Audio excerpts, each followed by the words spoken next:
పేదలకు ఇచ్చిన ఇళ్ల పట్టాలను ఎలా రద్దు చేస్తారని రాప్తాడ్ ఎమ్మెల్యే మీద టీడీపీ మాజీ మంత్రి పరిటాల సునీత మండిపడ్డారు. టీడీపీ అధికారంలో ఉన్నప్పుడు ఆత్మకూరులోని బియాలేరులో దళితులకు ఇచ్చినటువంటి 280 పట్టాలను ఎలా రద్దు చేస్తారని పరిటాల సునీత నిలదీశారు. దళితులకు ఇచ్చిన పట్టాలను ఎమ్మెల్యే మాటలు విని అధికారులు రద్దు చేయడం సరికాదని మండిపడ్డారు. ఇళ్ల పట్టాలను రద్దు చేయొద్దని కోరుతూ బాధితులు పరిటాల సునీత, టీడీపీ నేతలు కలెక్టర్కు వినతిపత్రాన్ని సమర్పించారు.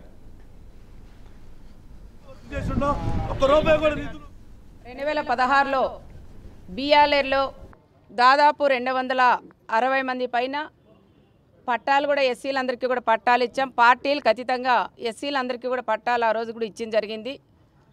అక్కడ మీటింగ్ పెట్టి మీటింగ్లో కలెక్టర్ కానీ, ఆర్డీఓ గారు కానీ, అదేవిధంగా ఎంఆర్ఓ అందరం కూడా కలిసి అక్కడ పట్టాలు కూడా పంపిణీ కూడా చేశాం.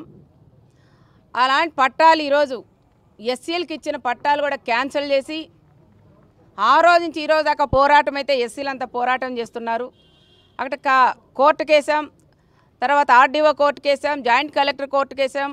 అంతా వేసినా కూడా ఇక్కడ చూస్తే శూన్యం అని కూడా చెప్పుకోవచ్చు. ఆర్డీఓకి కూడా జాయింట్ కలెక్టర్ వీళ్ళందరికీ ఒత్తిడి చేసి ఈరోజు ఎస్సీ పట్టాలన్నీ కూడా క్యాన్సిల్ చేసి అదే ప్లేస్లోనే మన వేరే అందరికీ కూడా పట్టాలు ఇచ్చింది మీరు అందరూ కూడా నిన్నటి దినం కూడా చూసింటారు.